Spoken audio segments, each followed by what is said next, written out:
Alright guys, my name is the Metagoblin and today I'm going to be counting down the top 10 lore weapons in classic World of Warcraft. Each of these weapons on this list has a little bit of a story behind it. Sometimes they have a very significant role in the lore and the timeline of the game in its entirety because they are very closely linked to an important character. And others I just put them on because they're a little bit interesting. Nonetheless, these items are obtainable by players in the game. So, let me know guys if you want to see a video like this for each expansion upcoming in the upcoming weeks in the comment section, and please do give me a quick follow on Twitch because when the game comes out I will hopefully be streaming a lot more on Twitch. So to begin this list we have Ashcandy Great Sword of the Brotherhood, a two-handed sword that drops from Nefarian in the Blackwing Lair. Now if you look closely at the tooltip of this weapon, the flavor text states the initials AL are etched into the hilt. Okay, and most people generally believe that this weapon once belonged to Anduin Lothar, once the supreme commander of the Alliance armies. This is a character you do actually get to see in the Warcraft film as well, so that's a cool thing. Eventually he was killed by Ogrim Doomhammer and his weapon was destroyed by the legendary hammer itself, the Doomhammer. There actually is a statue of Lothar in the Blackrock Depths, in the Burning Steppes, as a memorial of where he actually fell in battle. The term Great Sword of the Brotherhood, right, in the title is likely a reference to the Brotherhood of the Horse, which is the official name of the Knights of Stormwind before the First War. So you're probably thinking, why does the sword of a Stormwind commander look all evil and have a dragon on the hilt? Okay, my theory is that this weapon was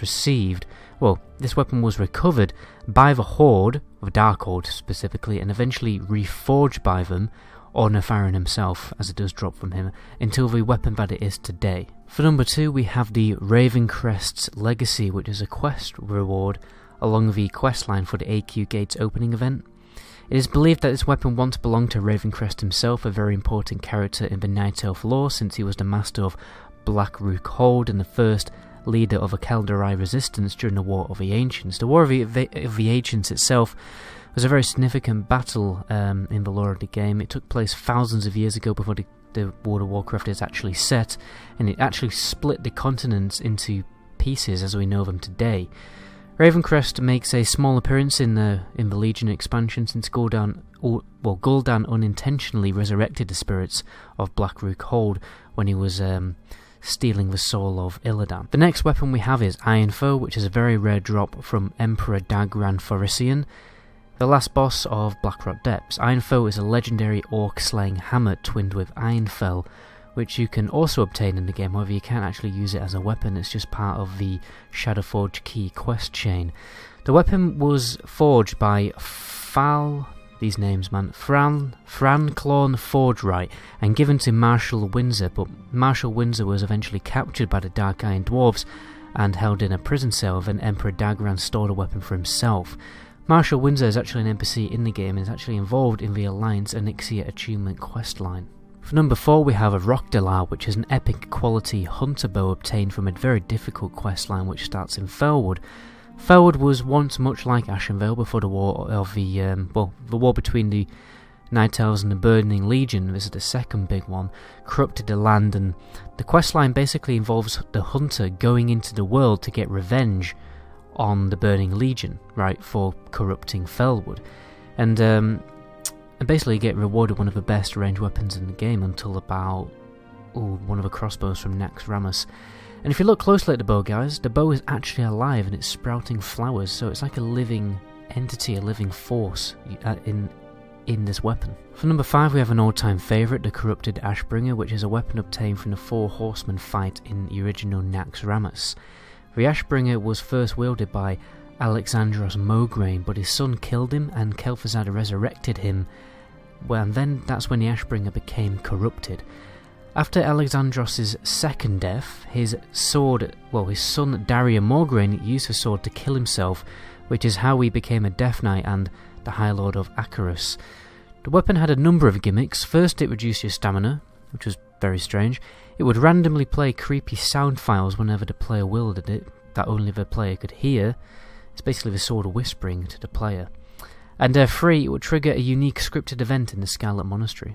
For number 6 we have Aetish Grand Staff of a Guardian, which was obtained by a long quest chain in the original Naxxramas. Aetish is a staff that belongs to the Guardians of Tristfall, an ancient order initiated thousands of years ago to secretly fight the forces of the Burning Legion whenever they were a threat to Azeroth.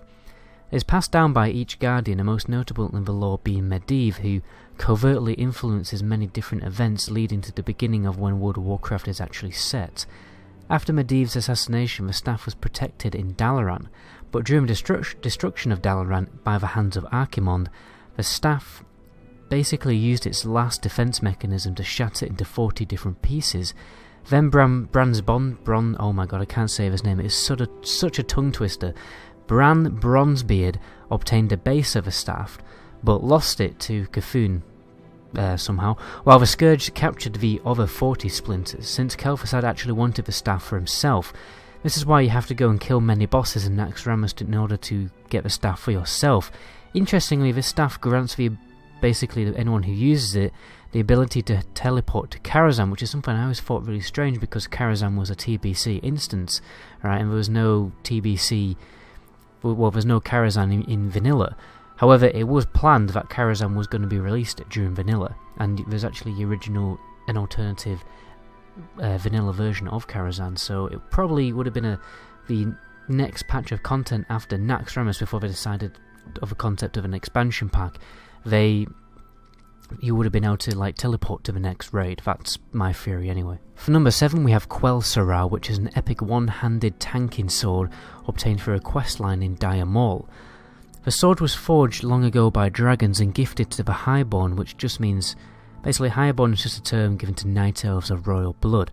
Dire Maul was once called a very difficult word I'm going to attempt to pronounce, Eldri Falas, the capital kingdom of Queen Azshara's followers. Interestingly, the next patch in retail is all about Queen Azshara, patch 8.2 anyway. So the weapon was protected by the Shendalar, a faction who kind of remained hidden with Dire Maul long ago after, Queen Azshara left and became a Naga and all that kind of thing. Eventually this faction becomes friendly with the Night Elves again, and they pass on their knowledge of the Arcanum, being a mage, to the Night Elves, and this is essentially how Night Elves can become mages in Cataclysm. It's important to note that there are actually a number of weapons with a very similar name to Quell Sera. There's Quel'Delar, which is something that's obtained through another long quest line in the Wrath of the Lich King expansion. It's a fairly similar elf-looking kind of weapon, and it really kind of looks like it's been forged by dragons for the sole purpose of, well, killing the Burning Legion. For number 8, we have the Fang of Crassus, which is a quest reward from the same quest as the Legacy of Ravencrest.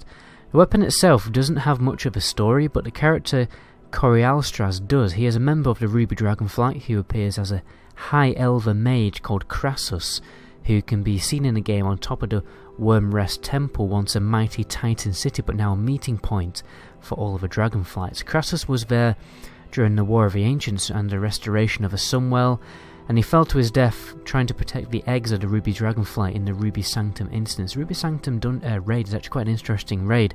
It's a very unique one because it came out after the last raid. It's the first time it's ever happened in World of Warcraft, so just thought I'd throw that fact in there. For number 9 we have the Might of Menethil. So when I first saw this weapon I presumed this would be Arthas Menethil's weapon, but Arthas wielded Light's Vengeance throughout the story until he discarded it, okay? So my theory behind this weapon is that the Might of Menethil is a corrupted version of Light's Vengeance, much like corrupted Ashbringer and all that kind of thing. As they're both two-handed maces and they kind of have, well, they don't look the same, but you know what I mean. And obviously during the Shadowmourne questline in Wrath of the Lich King you can go and obtain Light's Vengeance in a cave. So I think it's one of those instances where something has been rewritten in the lore. Originally this was Arthas's old weapon, but they rewrote the lore a little bit so that you can get Arthas's weapon later on in the Shadowmourne questline. But anyway, I think you probably know who Arthas is. I don't need to go into his storyline. So the last item isn't much of a lore item itself, because it's more of just a placeholder kind of thing that's been put into the game. But I think it's a cool item nonetheless to add to the list, and that is Sapphiron's Left Eye, which is an offhand item dropped from Sapphiron. Sapphiron wasn't always undead. He was once a member of the Blue Dragonflight and a servant of Malygos who resided in Northrend guarding a treasure hoard, which is a very Tolkien-esque interpretation of a dragon, you know, because he's guarding treasure, much like Smaug does in The Hobbit. He was killed by Arthas during the Frozen Throne expansion pack for Warcraft 3, and then resurrected to defend Kel'Thuzad in the halls of Naxxramas. Anyway guys, that's where I'm going to end the video there. This is just a list of interesting weapons that I found in the game, which are obtainable by players and also have a little bit of a story behind them, or they just kind of reference or are directly linked to an interesting character in the lore. So, that's where I'm going to end the video. As I just said, my name is Medagoblin, and until my next video, ciao.